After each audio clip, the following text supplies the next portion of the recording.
Do you struggle with your service motion? Do you have some like really crazy service motion that people tell you like you should get that checked out?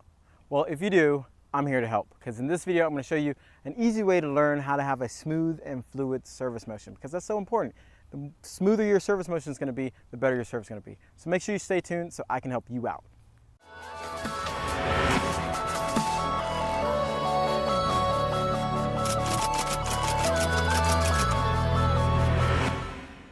So like I was saying, do you have trouble with your service motion? Is it like jerky and you can't figure it out? Well, in this video, I'm going to show you a simple way to train yourself to have a better service motion.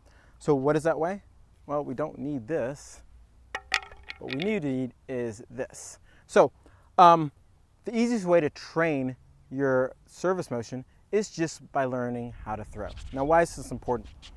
You know, a lot of times, or maybe you've heard it before, throwing. Well, the throwing mechanics are the exact same as the serve. The only difference is we're going to be throwing up, okay? Many of the major components of the throwing mechanics, like the wind up, you're seeing the coil, you're seeing my left arm being active, and then you see the elbow up and the whip effect of bringing the shoulders around. That's going to be the exact same thing that you need to use in your serve. So what do we need to do? Well, we really need to focus on learning how to throw and then just putting the racket in our hand. Okay, so I'm going to go over some of what I think are the major keys to throwing. Now, let me give you the disclaimer. I am not a baseball coach. I have not, well, I did play baseball, but I wasn't like a pitcher or anything. I pitched for a little bit. That was like minor leagues. But the point is, some major things that I see the comparison between the throwing action and the serving action, I think that will really help you out. So first of all, we want to be relaxed, okay? Because I see a lot of times we're way too stiff, and the stiffer you are, the more your muscles are going to contract, and you're not going to be able to have that nice fluid motion, okay?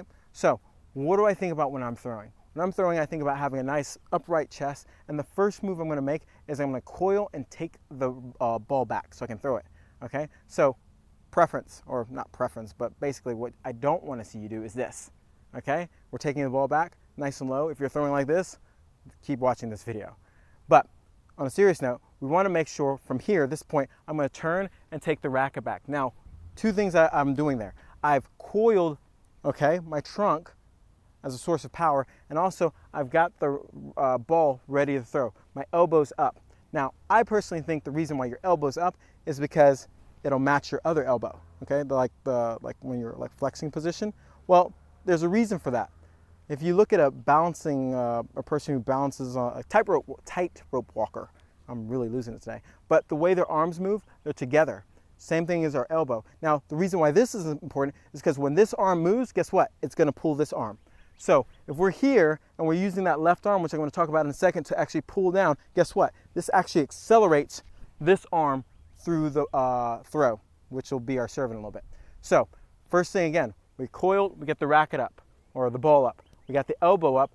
Next thing you're going to see them do is you're going to see them uncoil their arm. And what you're going to see them do is stretch. Now, what do I mean by stretch? They're stretching their chest muscle by pulling the arm apart. You see them here and they start stretching. This stretching action actually helps pull what?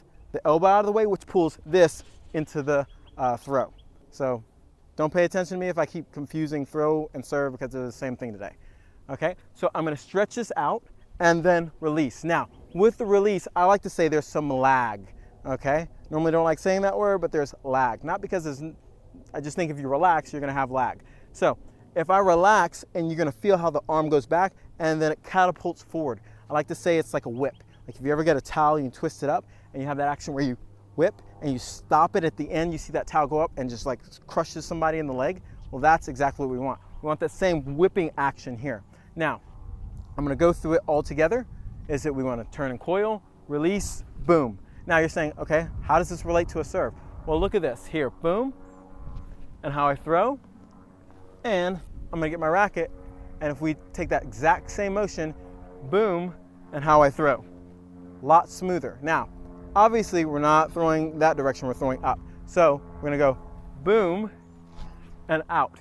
So if you're having trouble with that smoothness, this is what you want to start working on. Having where, again, turn racket up and throw. Okay, now I'm just going over the mechanics, not going super deep into actually how to serve, But if you're working on that motion, this is the way to do it. You're going to get a lot more power and your motion is going to be a lot more fluid. So I hope this was useful, a little fun in the meantime, but make sure you leave me a comment or any questions you might have, and make sure you subscribe to my YouTube channel at totaltennisdomination.com, or that's my website, but subscribe to my YouTube channel at Total Tennis Domination. This is Kevin Garlington, and go out and play tough.